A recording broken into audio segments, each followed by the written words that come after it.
Na hatimaye tusonge mbele kama kawaida katika sehemu ya 9 hapa. Wanaita bad guys, yani watu wabaya. Twende sambamba zaidi na the king himself kama kawaida. Unapokuwa na smartphone, basi ni rahisi sana kuweza kuipata kupitia WhatsApp na Telegram. Nje hapo itabidi uweze kusubiri zaidi mpaka itakapoweza kuingia sokoni, lakini utakuwa umeshaweza kuchelewa na umepitwa na uondo. Kwa hiyo wahi mapema, jiunge nasi ili kuweza kujipatia huduma kupitia WhatsApp na Telegram. But guys, hapa inazidi kuyeyya. Only WhatsApp na Telegram.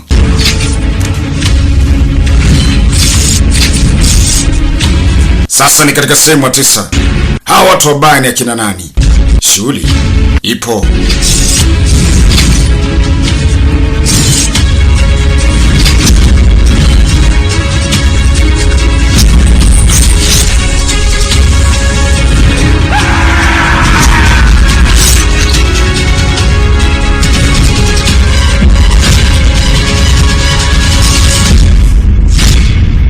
Hapa tunakwenda kuzungumzia nini? Maana kila episode ina maana yake.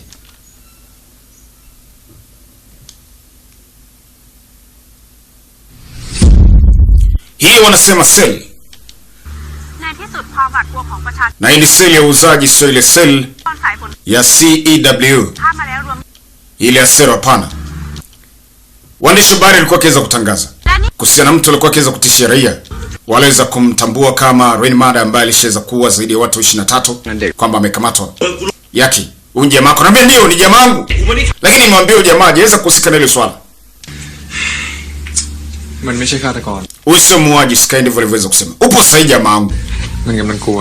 Huyu anaogopa. Kwa hiyo Rais anauliza.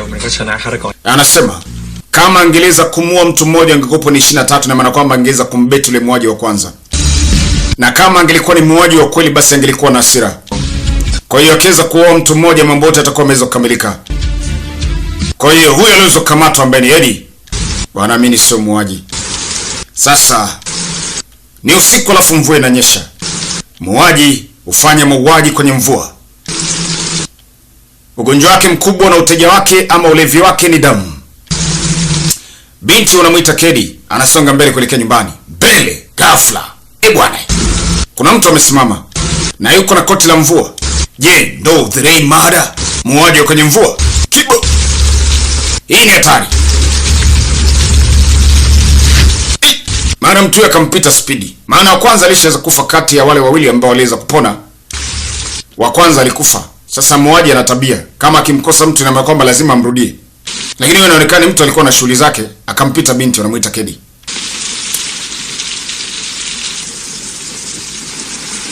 Sasa nasonga mbele, kuna mtu mwingine anapesha naye. Gonga kumbo, vitu vikaanguka. Samani kidogo, najua vitu vyako vimeweza kuanguka, wacha nivirudishe sehemu husika. Vipi kwa salama? Udogo ni yule anaweza kuuza perfume. Nafikiri kuna kitu ambacho kina harufu nzuri.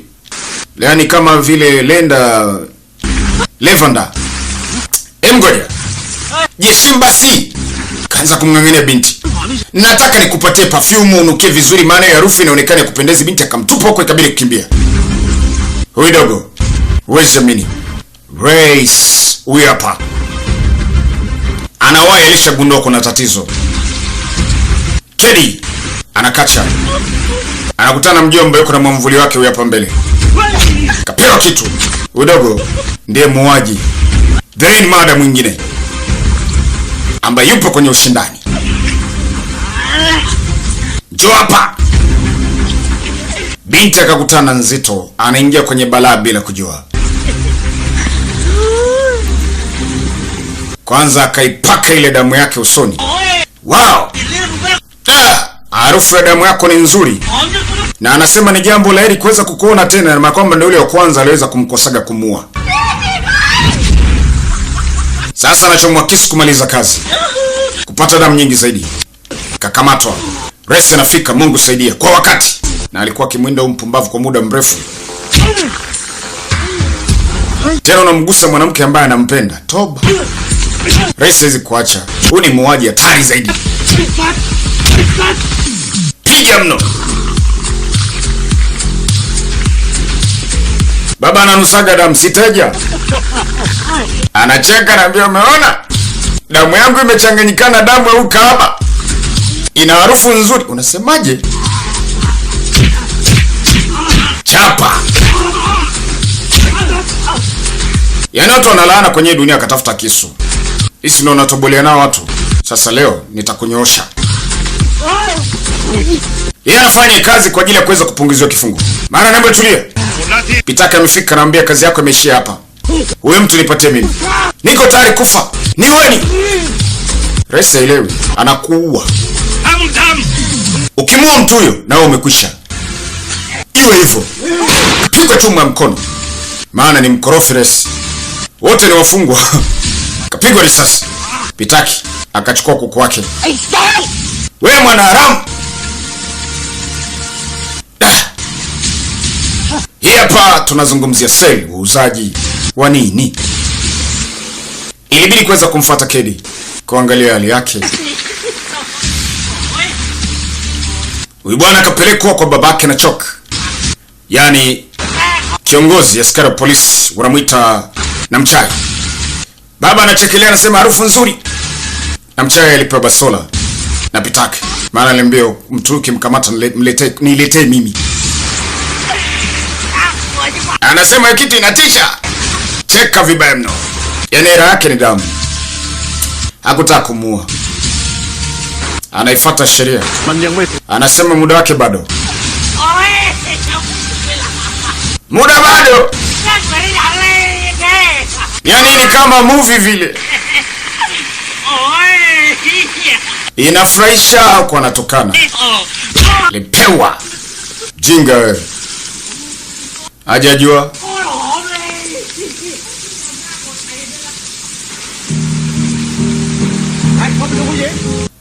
Wewe mchukue mwanamke. Resi akadandiwa.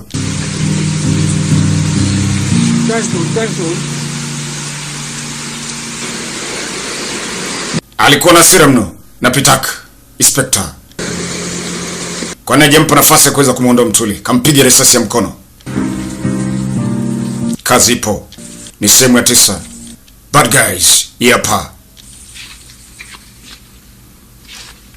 Kaja zake chemba, washa fegi. Alice alimfuata. Umemkamata Eddie. Huu ni udhalilishaji mkubwa uliweza kufanya mbele ya waandishi wa habari. Afu bado unaniambia mimi nikamwambia boss kama tumeweza kumkamata mtu ambaye ni tofauti. Sasa hasira ni anisi tumeshaweza kumkamata mhusika na mbecho pumbavu ni makalioni. Unamtumia mtu mwema kama kamari. Yule mwanamke kama angeleza kufa ningekupeleka jela. Mimi sidhani kabisa kwamba kwenye hii kazi unafaa. Ni bora uachane na hii timu. Anayo. Resi ngumi haina maelezo. Aambia kweli ni makalio. Kama usingeweza kumjali yule mwanamke sana, sasa inakuwaje unajisumbua? Wewe mwenyewe ulisiweza kufanya kitu kama hichi. Au nimekosea? Usieti kwamba ni bora kwa kila mmoja.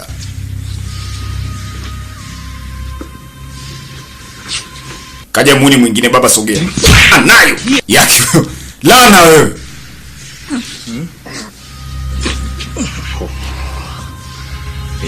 Hiyo ni kwa ajili ya Eddie.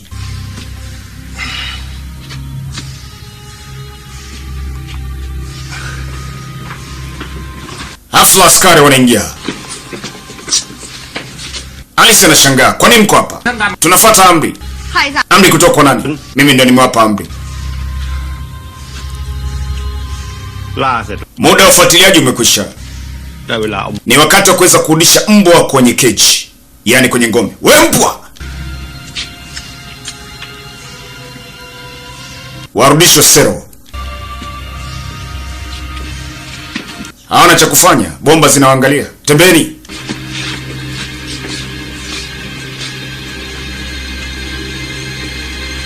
Ili swala hata Alice ya kupenda. Plani Pitaki anaweza kuitumia sio? Unajua wewe ni taarabu kabisa. Pitaki anafanya kazi yake kwa njia yake anaweza kuijua. Sasa Drain Mada amekamatwa. Hebu tuangalie ipo mmoja au zaidi ya mmoja. Yeye ananusa tu ile harufu ya damu. Anajisikia faraja. Kwa nini kuweza kuvaa koti la mvua? Alikuja kuweza kujua na mwamba mwenye akili mingi zaidi, Sky. Anasema ile koti niliweza kumpatia kijana. Koti la mvua. Kaangalia rekodi yake. Umeua watu 23. Kwa nini umesema kwamba umeua watu 22 tu? Basi niache niende. So nitakamilisha idadi ya watu 23. Pitake anasikiliza. Fanya haraka. Kama alivyoweza kusema nitakamilisha watu 23. Hamwezi kunifunga kwa sababu hiyo idadi haijakamilika. Niachilieni ili nikamilishe idadi wafike 23. Sasa hebu niambie, ni yupi mmoja wapo ambaye hujamuua hapa? Kama kesi inavyoweza kusema. Miongoni mwa hizo picha zote hapa, ni yupi ambaye hujamuua wewe?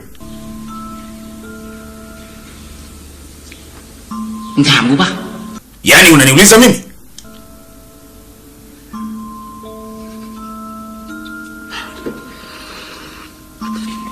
Kuna picha moja alilamba. Pitaki kupembeni anasikiliza. Vipi kuhusiana mmoja? Wewe ndio uliweza kumuua? Ni picha askari polisi ambaye ni Chok. Akaiangalia sana.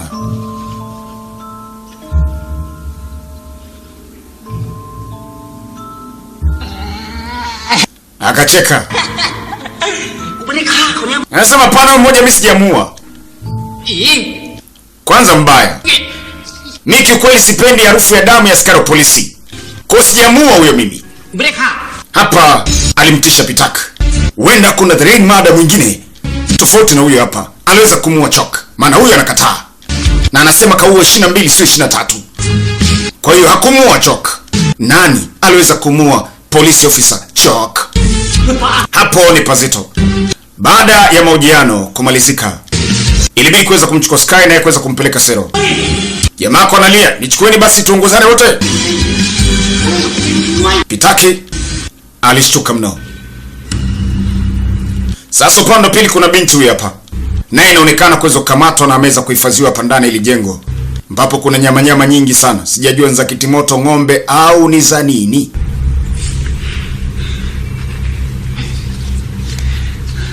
Binti ndo anakurupuka kuangalia ni sehemu gani alipo. Da, panatisha mno. Anachungulia sasa kutaka kujua ni wapi alipo. Hapa ndani kuna mtu mmoja anaendelea na kazi ya kuweza kukata miili ya watu tu. Kata vipande ana pressure kana Mungu wangu. Kumbe hizi nyama ni za binadamu. Akaingia mfukoni haraka, vuta simu. Kupiga kwa askari polisi kuomba msaada. Kazi ipo. Unadhani yapi anaweza kujiri zaidi? Ni kwambia sina la ziada katika sehemu ya 9, tukutane katika sehemu ya 10. Wanaita Bad Guys. Na huyu hapa ni the king himself. Twende sambamba zaidi kujua mengi tusiweza kuyafahamu.